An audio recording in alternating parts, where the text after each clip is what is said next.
Communism, capitalism, socialism, secularism, Ambedkarism, Dravidianism or Periyarism இல்லைனா religious ஃபெனாட்டிசம்னு இங்கே பல இசங்கள் இருக்கு. அடிப்படையில் இதெல்லாம் என்னன்னா, இதெல்லாம் socio economical and political ideologies. இப்படியான இசங்களை முன்னிறுத்தி தான் இங்கே இருக்கிற கட்சிகள், இயக்கங்கள் மக்களை ஒன்று திரட்டி அந்த ஐடியாலஜிக்குள்ளே மக்களை பயணிக்க வைக்கணுங்கிற நோக்கத்தோடு செயல்படுவாங்க. அது ஒரு பொலிட்டிக்கல் என்டிட்டியாக இருந்துச்சுன்னா, இந்த இசங்களில் ஏதோ ஒரு இசத்தை முன் வச்சு மக்களை திரட்டி அவங்ககிட்ட இருந்து ஓட்டு வாங்கி அதிகாரத்துக்கு போகணும்னு நினைப்பாங்க. அடிப்படையில் என்ன மாதிரியான ஆட்களுக்கு ஹியூமன் ரைட்ஸ், மனித உரிமைகள் தான் பேசிக். அடிப்படையான மனித உரிமைகளுக்கு எதிரான இசங்களை எனக்கு எந்த ஃபோரம் கிடைச்சாலும் நான் அதில் எதிர்ப்பேன். அப்படி எதிர்க்கிற வேலையை ஒரு இண்டிவிஜுவலாக, அதாவது ஒரு சாதாரண ஒரு நபராக செய்கிறத விட இந்த இசங்களுக்குள்ளேயே மனித உரிமைகளை முன்னிறுத்துகிற, மனித உரிமைகளுக்கு ப்ரியாரிட்டி கொடுக்கக்கூடிய இசங்கள் பல இருக்குது. லைக் கம்யூனிசம், அம்பேத்கரிசம், பெரியாரிசம், திராவிடியனிசம்னு சொல்லி இந்த மாதிரியான இசங்களோட அந்த ஐடியாலஜியில் இருந்து, அந்த பேக்கிங்கில் இருந்து நான் சண்டை போடுவேன். இந்த இசங்களுக்குள்ள சில ப்ரியாரிட்டிஸில் முரண்பாடுகள் இருக்கலாம். எனக்கு இதுதான் ப்ரியாரிட்டி, இந்த இசத்துக்கு இதுதான் ப்ரியாரிட்டி, இதுதான் ப்ரியாரிட்டின்னு இந்த மனித உரிமைகளை முன்னிறுத்துகிற இசங்களுக்குள்ளேயே சில முரண்பாடுகள் இருக்கலாம். ஆனால் அது நட்பு முரண். மனித உரிமைகளையே எதிர்க்கிற, இண்டிவிஜுவல்ஸுக்கு உரிமைகள் இருக்கக்கூடாது, இன்ஸ்டிடியூஷன்ஸுக்கு தான் உரிமை இருக்கணும்னு நினைக்கிற இசங்கள் இருக்கு இல்லையா, அதுதான் நம்ம பகைமுரண்.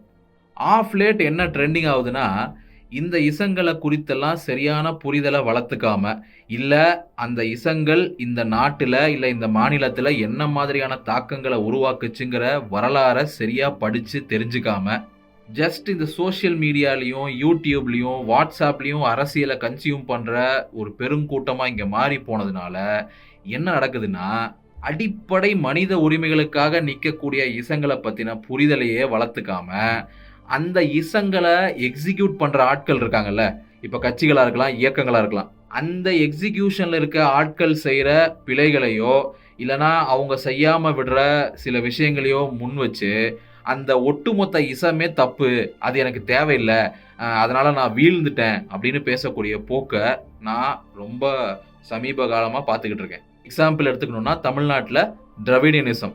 இந்த திராவிடியனிசம், அதாவது திராவிடம் அப்படிங்கிற இந்த கோட்பாடு தமிழ்நாட்டில் சோஷியலாக, எக்கனாமிக்கலாக, பொலிட்டிக்கலாக என்ன மாதிரியான முன்னேற்றங்களை கொடுத்துச்சு, எவ்வளவு நம்ம தமிழ்நாட்டை ஃபார் பெட்டராக மாற்றிருக்கு அப்படிங்கிற எந்த புரிதலையும் எடுத்துக்காம, ஜஸ்ட் அதை முன்னிறுத்துகிற கட்சியையோ இல்லை இயக்கமோ இல்லை ஏதாவது ஒரு தலைவரோ இவங்க பண்ணுற தவறுகளும் இல்லை இவங்க பண்ணாமல் விடுற செயல்களையே வச்சுக்கிட்டு ஒட்டுமொத்த இசமும் எனக்கு தேவையில்லைன்னு நிற்கிறது இருக்குல்ல, அது முட்டாள்தனம் தான் சொல்லணும். ஸோ நமக்கு அடிப்படையில் இந்த மாதிரியான இசங்கள் என்ன பண்ணியிருக்குங்கிறத தெரிஞ்சுக்கணுன்னா, நம்ம அந்த இசங்களோட வரலாறு என்ன, யார் யார் இதை எப்படி எப்படி கையாண்டிருக்கா, அதன் மூலியமா இன்னைக்கு தமிழ்நாட்டில் நடந்திருக்கிற, இப்போ திராவிடம்னு எடுத்துக்கிட்டோம்னா தமிழ்நாட்டில் நடந்திருக்கிற முன்னேற்றங்கள் என்ன, இல்லை அது செய்யாமல் விட்ட இடங்கள் என்ன அப்படிங்கிறத முழுமையாக படித்து தெரிஞ்சுக்கணும். அதுக்கான ஒரு இனிஷியேட்டிவ் தான் 2020ஆம் ஆண்டு ஐயா சுபவி அவர்கள் தலைமையில் இங்கே ஒரு திராவிட பள்ளி அப்படிங்கிற இனிஷியேட்டிவ் முன்னெடுக்கப்பட்டுச்சு.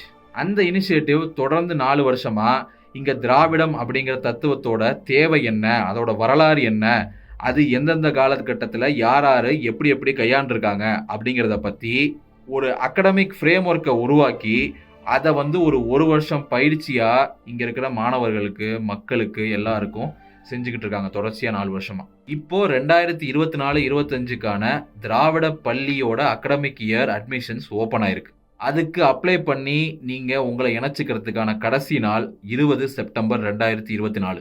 இந்த அட்மிஷன் பற்றின டீட்டெயில்ஸ், இந்த அகடமிக் ப்ராசஸ் எப்படி நடக்குது, இங்கே என்னென்ன சொல்லித் தருவாங்க, எப்படி சொல்லித் தருவாங்க, இதை பற்றின எல்லா டீட்டெயில்ஸும் உங்களுக்கு உண்மையாக தேவைப்பட்டுச்சுன்னா, இல்லை நீங்கள் இதில் சேர்ந்து படிக்கணுங்கிற ஆர்வம் இருந்துச்சுன்னா, நான் இந்த வீடியோவோட டிஸ்கிரிப்ஷன்லையும் என்னோட பயோலையும் இதற்கான லிங்க்கு, இதற்கான தொடர்பு எண் எல்லாத்தையும் போடுறேன். அந்த நபர், அந்த தோழரை தொடர்பு கொண்டு நீங்கள் மேலும் இதை பற்றின டீட்டெயில்ஸை தெரிஞ்சுக்கலாம். ஸோ முழுமையாக ஒரு அகடமிக் ஸ்டடிக்குள்ளே இறங்கி, ஒரு ரிசர்ச்குள்ளே இறங்கி நம்ம இந்த வரலாற்றை சரியாக புரிஞ்சுக்கிட்டாதான் திராவிடத்தால் வாழ்ந்தோமா, திராவிடத்தால் வீழ்ந்தோமாங்கிறத இந்த சோஷியல் மீடியாலேருந்து கன்சியூம் பண்ணாமல் நம்ம அறிவுபூர்வமாக புரிஞ்சுக்க முடியும்.